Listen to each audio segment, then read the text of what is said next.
Todo mundo aqui já deve ter ouvido falar sobre hacker, né? Que sofreu um ataque de DDoS, sofreu um ataque de phishing, né? Sofreu um ataque de spam, de programa executável, e aí eles falam um monte de coisa e coloca a taxação, né? Isso é culpa dos hackers. Isso aí foram pessoas que utilizam a internet com má intenção e que não sei o que. Metade estão certos, metade estão errados, porque se popularizou muito o termo hacker. E assim, não é qualquer um que é hacker. Eu já até debati isso com vocês na aula. Não é porque você sabe utilizar que você é uma pessoa capacitada, né, para ter certamente esse título, vamos dizer assim, dessa maneira. Por quê? Ela tem que ter um aprendizado sobre a área da informática, ela tem que ter um entendimento muito grande sobre programação, sobre utilização e afins. Então não é uma pessoa leiga. Até mesmo para você utilizar esses programas, essas coisas que esse pessoal desenvolve para burlar algum sistema, para alterar algum código-fonte, algum registro, você tem que conhecer pelo menos um pouco, saber o que é pasta raiz, qual que é o executável, o que você tem que fazer, como você vai inserir essa chave, esse serial. Então, pelo menos um pouco de informática para você utilizar, né, disso que eles desenvolvem aí, você precisa conhecer um pouco. E aí, as pessoas que são extremamente leigas, que acabam aplicando isso, não conseguem desenvolver ou simplesmente falam que não funciona. Então, não é assim que se dá. Então, existe diferença entre isso? Sim, existem os famosos hackers éticos, né? São considerados white hat aí, os hackers do chapéu branco, de certa maneira. O que eles fazem?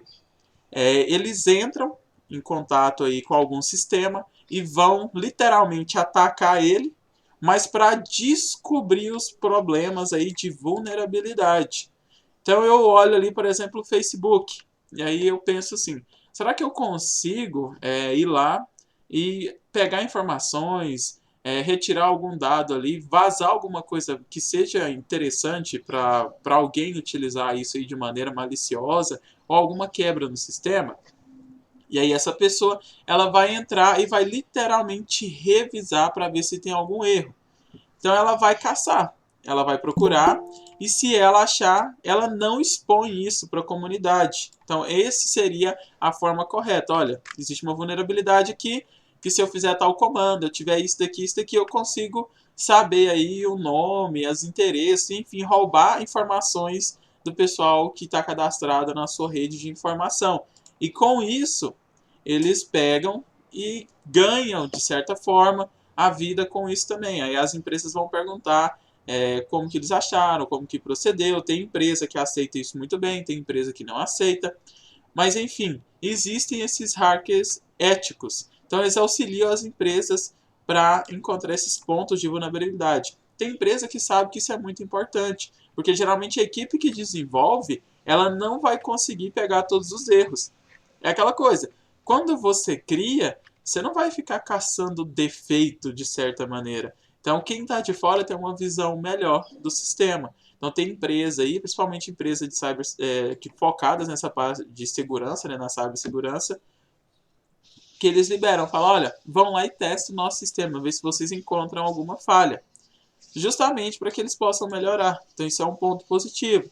Já tem empresas que não consideram isso tão legal. Para quem gosta dessa parte de hacker, de certa forma, de hacking, mas de forma ética, né, voltado para fim educacional, para questão de trabalho, expor vulnerabilidade, de forma do bem, existe um canal no YouTube do Gabriel Pato que ele fala sobre isso. Inclusive, ele é bem conhecido aí na comunidade. Ele testa, já testou, se não me engano, aquele sistema de votação da Fazenda, o sistema de votação do Big Brother. Então ele testa esses programas, ele já encontrou falhas aí no Facebook, coisas do tipo. Então ele é uma pessoa que entende muito, tem bastante conhecimento, e ele faz isso tudo para mostrar se é seguro, se não é seguro, se tem falcatrua ou não é. Então ele meio que traz à tona esses pontos positivos e negativos do que tem aí na internet, mas lembrando que tudo isso de forma do bem, sem prejudicar nada. Então é uma maneira aí que existe também.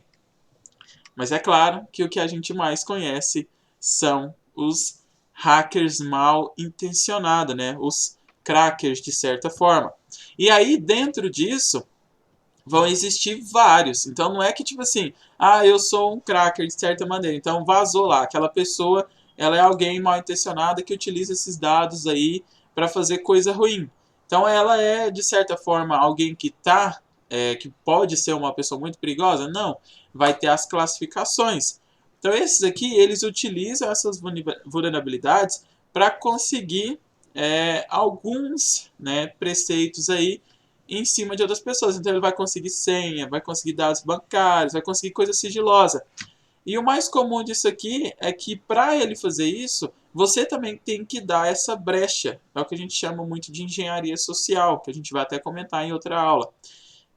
Que é assim, ele vai conseguir fazer tudo isso, mas ele meio que vai pegando as migalhas que você vai deixando. É uma informação que você solta que não deveria, é uma coisa que vaza ali que não deveria ter vazado, é um e-mail que você abre que não deveria ser aberto, é uma página falsa que ele cria que você preenche os seus dados e aí ele rouba isso para ele, é um programa externo que você instala no seu programa e executa sem saber bem o que está fazendo.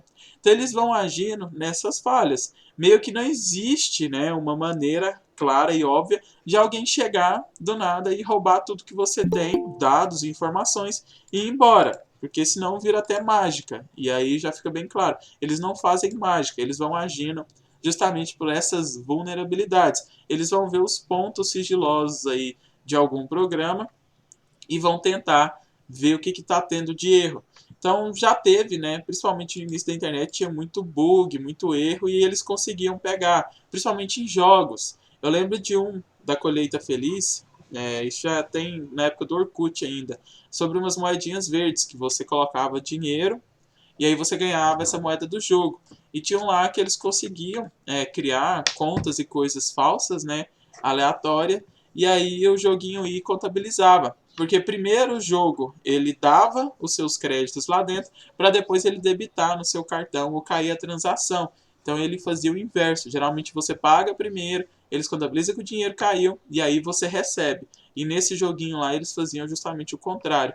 E aí acabou que teve esse ataque. Se eu não me engano, era Colheita Feliz ou Mini Fazenda, era um daqueles joguinhos do Orkut que tem, já faz muito tempo.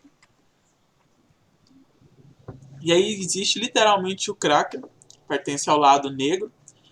Ele é o cara que ele vai ter aí, né, o seu principal estudo no funcionamento dos softwares, nos programas. Então é ele que vai desenvolver os craques. Então quando você vai baixar alguma coisa aí na internet, já deve ter ouvido falar: baixa o Windows craqueado, baixa o Office craqueado. Aí você pensa assim: então eu sou o cara agora, porque eu baixei, instalei, troquei o executável, desliguei a minha internet, desliguei lá o antivírus, fiz o craqueamento, tô rodando com o programa, sou o cara. Não, calma lá. O cara é esse aqui, ó, o que desenvolveu. Então ele faz fraude, ele faz furto, ele faz golpe, porque ele consegue ver o funcionamento do software. É o que eu te falei. Na hora que tem uma linha lá no desenvolvimento do código-fonte do programa falando lá, checar essa chave aqui via internet. Ele descobriu que tem como ele ir lá alterar e simplesmente excluir essa linha, fazer alguma coisa. Para ficar claro, é como se ele fosse lá e deletasse um comando crucial ou alterasse algum valor desse comando para que funcionasse de outra maneira. Então ele vai alterar a criação de algo que já existe. Ou ele vai desenvolver algo por fora que vai banalizar todo o sistema e toda a estrutura. Então é uma pessoa que ela tem que conhecer. Não é qualquer um que vai chegar lá, vai ver os códigos de comando, vai falar: não, é só alterar e inverter essa chave aqui. Lembrando que não vai estar escrito lá conferir dados da internet. Não, vai estar em linguagem de programação. Então é bem mais específico, é bem mais diferente e a pessoa tem que ter um conhecimento. Então isso aqui é bem uma introdução só para vocês saberem como que acontece, como que funciona isso. É fácil? Claro que não, você tem que estudar, você tem que ter um conhecimento, e a maioria dessas pessoas aí dedicam anos aí, né, desde do maior até o mínimo aí de errinho que pode entregar também ela. Então ela não vai fazer isso aqui sem ter o conforto de saber que ela também está segura, porque da mesma forma que ela sabe que ela pode estar fazendo isso, outra pessoa pode estar tentando invadir ela e roubar os dados. Então ele entra aí já praticamente no mundo da pirataria, porque ele está alterando o registro, principalmente de coisas pagas. E aí, dentro disso, ainda tem outros modelos bem conhecidos. Então, tem o Preaker, que é especialista, né, em telefonia móvel ou fixa, utiliza o serviço de telefonia gratuitamente por meio de programas e equipamentos.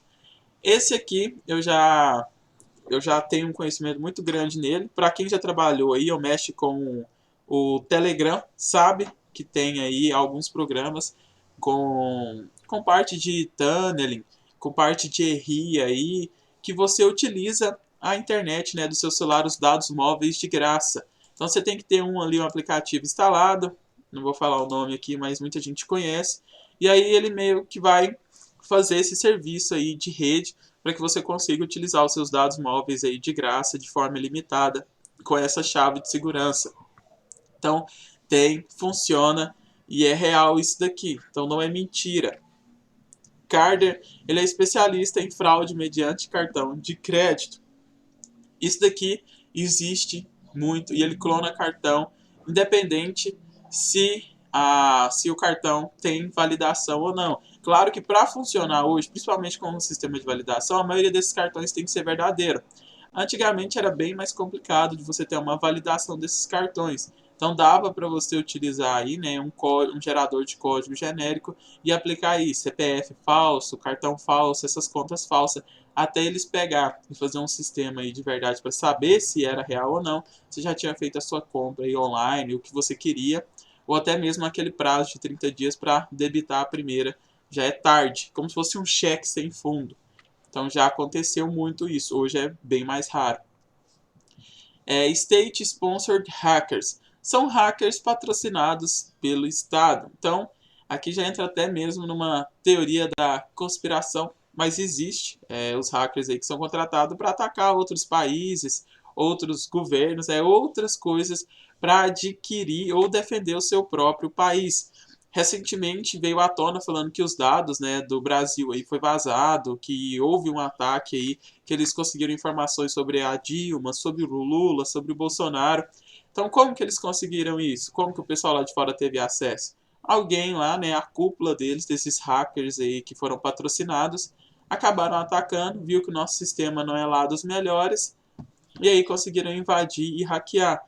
Já teve também próprios hackers aí brasileiros que invadiram o próprio site aí, se eu não me engano foi do Senado, algo do tipo, e colocaram para rodar lá vídeos aleatórios, coisas aleatórias na página. Isso já aconteceu aí algumas vezes. Spy hackers, né? São contratados por empresa para obter dados sigilosos de empresas concorrentes. Outra coisa aqui que parece ser filme de ação, mas acontece. Você entra, porque como eu falei, você precisa ter um mínimo nível de acesso para aí você ir rompendo as barreiras. Se você não tiver nenhum contato, nada acontece, não é mágica. Então ele entra ali, aí ele cria uma conta nesse banco, ele entra como um funcionário simples e aí ele consegue ter o mínimo de acesso ao sistema. E a partir desse mínimo acesso ao sistema, ele vai galgando posições até ele ter dados aí, né, coisas importantes sobre aquele sistema. É como eu disse lá naquelas aulas iniciais, né, até ele chegar no mainframe daquela loja, daquela empresa, daquele conglomerado, que faz tudo naqueles filmes, já tem que chegar na sala X para poder pegar dados. Por mais que seja um pouco lúdico, é bem daquele modelo, né, como se ele tivesse que fazer isso. Spammers são aqueles que enviam e-mails indesejados em massa com propagandas de lojas, revistas para assinatura, produtos em geral e etc. Quem aí nunca recebeu e-mail indesejado, né? Hoje tem como você filtrar isso muito bem pelo próprio Outlook, pelo próprio Gmail, para estar indo direto para a lixeira, para você não receber isso. Só que antes acontecia muito mais. Então você abria aí, você fazia uma compra numa loja e outras 500 similares começavam a te enviar e-mail com propaganda em massa. Isso é horrível, mas até hoje ainda acontece. Hoje você consegue também marcar se você quer ou não receber e-mail da loja. Hoje isso é bem mais limpo do que antes.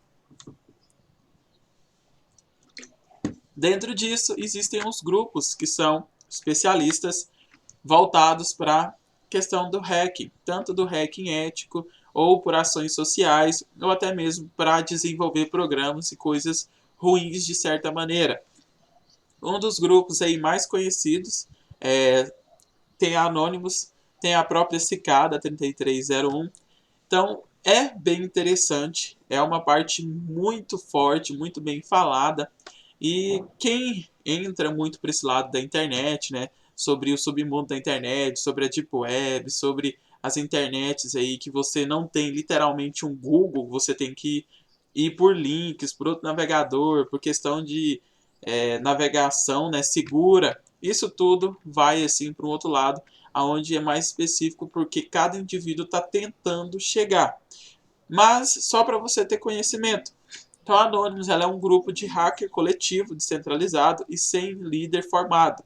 Isso é para você ficar claro que eles defendem que eles não são uma única pessoa. Então, não é a visão de uma pessoa, é a visão de várias. Tanto que a maioria desse pessoal aí que faz parte, de certa forma, da Anonymous, eles entram defendendo uma ideia. Então, vai acontecer algum movimento, vai acontecer alguma coisa e eles querem sabotar ou até mesmo trazer à tona coisas ruins sobre esse movimento, trazer, né, elucidar esse caso. O que, que eles fazem? Eles meio que soltam uma nota, né, em geral, assim, para esse grupo, e eles falam, olha, vamos fazer tal coisa. E aí as pessoas meio que vão se unindo para levantar essa ideia e defender esse sistema. Então não existe literalmente alguém que faz parte e quem não faz parte. É como se você fizesse parte dos projetos. Olha, eu defendo essa ideia que eles estão fazendo aqui. Sou a favor disso. Então eles vão lá, fazem o protesto, invadem, reúnem provas, trazem isso à tona e depois meio que todo mundo segue a sua vida. Então eles é um grupo, né, como se fosse uma legião, literalmente. Eles não têm líder, eles se movem por causa. Agora, a cicada não se sabe muito sobre eles, a não ser que de vez em quando eles soltam na internet aí, né, alguns puzzles e as pessoas tentam desvendar para fazer parte desse sistema deles. Então eles procuram os indivíduos aí mais inteligentes, mais capacitados para fazer parte deles. Então teve, eu acho que agora em 2016 ou 2017, o último puzzle que eles enviaram. E aí dentro dessa mensagem tinha que descobrir o ponto, né, a localização, o que, que se ia fazer para enfim entrar em contato com eles. Então eles vão lançando. Foi coisa de, se não me engano, 2 ou 3 meses, eles foram lançando aí alguns puzzles, e aí à medida que você ia resolvendo, você ia avançando, até você ter a informação final. Então, assim, é bem sigiloso, é muito seguro, não se sabe ao certo o que eles estão fazendo. Tem muita gente que não sabe se isso existe ou não, mas de certo eles trazem e eles falam sobre isso, né? Então, quem quiser saber mais sobre a Cicada, sobre a Anonymous, sobre os hackers aí que mais fizeram, né, de certa forma os crackers, né, que são os hackers do mal, de certa maneira dizendo isso, claro. Existem vídeos na internet aí, completas matérias que falam muito bem sobre isso, e é muito interessante. Até o próprio canal do Você Sabia, um canal muito grande no YouTube, ele traz muito isso. Tem lá matérias dedicadas sobre a Cicada, sobre a Anonymous, sobre esses hackers, sobre esses grupos, sobre os principais ataques. Então, podem pesquisar na internet à vontade, que é um conteúdo muito bom e muito interessante. E aí a dica de hoje que eu quero deixar para vocês é que quando vocês estiverem navegando na internet, você quiser passar o seu cartão, alguma coisa, você pode fazer de duas maneiras. Hoje a maioria dos bancos tem o cartão virtual. Então você vai lá e cria o seu cartão virtual para compras virtuais. A partir do momento que você fez essa compra e ele já debitou, você pode ir lá excluir esse cartão virtual e criar um novo para a próxima conta. Esse é um ponto muito bom, porque aí você não fica ligado, de certa maneira, àquela primeira compra. Então, por mais que seus dados vazem, por mais que aquilo seja fraudulento, você só vai sofrer com essa primeira compra. Com a segunda, você não sofre porque esse cartão não existe mais. Então, o cartão virtual, ele é muito utilizado pelos bancos. O Nubank mesmo tem, a própria Caixa, se eu não me engano, já tem também. Então, tem várias formas de você se precaver hoje antes de você estar fazendo isso daí. E outra coisa que eu estava falando que antes no início dava para você fazer, né, muita não falcatrua, mas dá para você utilizar a internet aí para fazer testes, para fazer essas partes. E aí um site que já foi muito utilizado é esse aqui, ó, For Devs. Então, para quem não conhece, ele já foi muito utilizado, que ele tem esses vários geradores aqui, ó, de códigos e combinações. Então, assim, quem quiser fazer teste, fazer algum tipo de coisa, testar, ver se o desenvolvimento do seu programa, leitura, ou o que, que você resolveu tá certo, ele está aí para te auxiliar. Então aqui, ó, ele tem um gerador de número de CPF, gerador de documento de pessoas, gerador de número de cartão de crédito, tem gerador de CNPJ, gerador de letras diferentes, tem a questão aqui, ó, de validador de RG, funções de string, então tem questão matemática, ele faz muita coisa. Já foi muito utilizado, principalmente para pegar esses errinhos, né, de desenvolvedores. Então, como eu disse, já teve pessoas que erraram na hora de fazer certas validações e aí meio que caíram nesse daqui. Um exemplo aqui do ForDevs seria o gerador aqui de conta. Então ele tem a questão de gerador de conta aqui, ó, gerador de conta bancária. E aí você pode criar ó, opção do banco e diferente. O que acontece? Vou aqui no Banco do Brasil, ó, Estado, vou aqui em Goiás, vou gerar a conta. Tá aqui, ó, ele gerou essa conta corrente, uma agência, Banco do Brasil, cidade e o Estado. Então você pode ir gerando aqui, ó, várias. O que acontece? Ó, Aparecida de Goiânia. O que o pessoal falava, né, na época aqui para poder dar problema de validação? É você pegar polos onde tem muitas pessoas. Então, o melhor de você utilizar era quando era Goiânia e Anápolis, que era uma das cidades mais populosas. Ou você pegava aí Rio de Janeiro e afins. Ó. Você ia até aparecer aqui, ó, Goiânia ou Anápolis, que eram umas cidades aí populosas, que era mais difícil. A Aparecida de Goiânia também é bom. Goiânia, um exemplo. Essa seria uma conta para mim tentar usar. Usar como assim? Como eu disse, antigamente na internet, bem no início dela, tinha compras que você ia fazer online, coisas que você ia fazer, e eles demoravam para debitar. Então eles te davam em 30, 60 dias para você fazer a compra do seu cartão. Ou até mesmo falava, olha, o primeiro mês é grátis, a partir do segundo a gente vai cobrar. Então só a partir do segundo que eles iam validar se isso daqui era real ou não. Então, praticamente, você usava esse mês de graça e no segundo, quando fosse cobrar, ele ia ver que esse cartão, que essa conta aqui que você cadastrou era falsa. E aí, o que acontecia? Você era excluído meio da plataforma, vinha aqui e criava outra. Então, você vinha aqui e criava isso, meio que todo mês você criava uma nova e utilizava esse serviço aí de graça por um bom tempo, até que eles foram atualizando. Isso aqui já foi utilizado muito pelo pessoal na época, que ele gerava conta da Caixa também pela Netflix, pela Amazon, pelo próprio YouTube lá, aquele YouTube Prime lá, YouTube especial. Já teve muita gente que utilizou isso daqui para tentar ganhar benefícios, tá? Então toma cuidado que isso é errado e é claro que se intitula como crime. Só estou mostrando para vocês terem ideia de que existe sim esse tipo de coisa. Então tem gerador de RG, gerador de CPF, aqui ó, gerador de cartão de crédito também, ó. Então tem como você criar aqui, ó, tudo isso. Ah, mas para que esse site está online então, se ele pode ser utilizado dessa maneira? Como eu disse, isso aqui é para fim de teste. É para você ver se o seu banco de dados aí do site que você criou, ele está correto, se ele está lendo. Então isso aqui era somente para fazer teste. Aí o pessoal começou a utilizar para o lado ruim. Então não é que a plataforma foi criada com má intenção, pelo contrário, ela veio para ajudar desenvolvedores, mas o pessoal utiliza para o que quer. Então tem Mastercard, ó, Visa. Então vamos criar aqui ó, o Mastercard, gerar com pontuação, gerar cartão de crédito. E aí ele já gera ó, validade, código de segurança, e aí tudinho, ó, certinho. Então tem essa parte aqui que é bem interessante de você utilizar. Então já viu o pessoal fazer cadastro na Vivo, na TIM, isso lá no início, para pegar crédito, um monte de coisa aí, ó, e poder utilizar. Então é um programa bem interessante, mas claro que o pessoal tenta ganhar em cima de tudo e fazer coisas que não deveria ser criadas. Então aqui tem muita coisa, ó, gerador de CPF, gerador de currículo, CNH. Então tem muita, ó, gerando CNH. Então tem muita parte aqui, ó, gerador de certidões. Então tem muita coisa que ele faz, até mesmo para te mostrar o modelo, para que você possa pegar aí referência. Então ele é voltado para auxiliar. Agora, se você utiliza ele para uma coisa ruim, aí é de você, né? Vai dar índole de cada um. Questão de símbolos também na internet, o pessoal não conseguia, né? Não tinha esses emojis pronto como tem hoje. Então você podia pegar muito emoji aqui, ó, já utilizei muito. Então, às vezes você está fazendo algum programa, alguma coisa e que você precisa desses emojis, tem muitos aqui, ó, muitos emoticons pronto para você pegar e utilizar também. Então depois, quem tiver interesse, pode entrar aí e dar uma brincada com esse For Devs aí. Então ele é bem interessante para essas situações aí.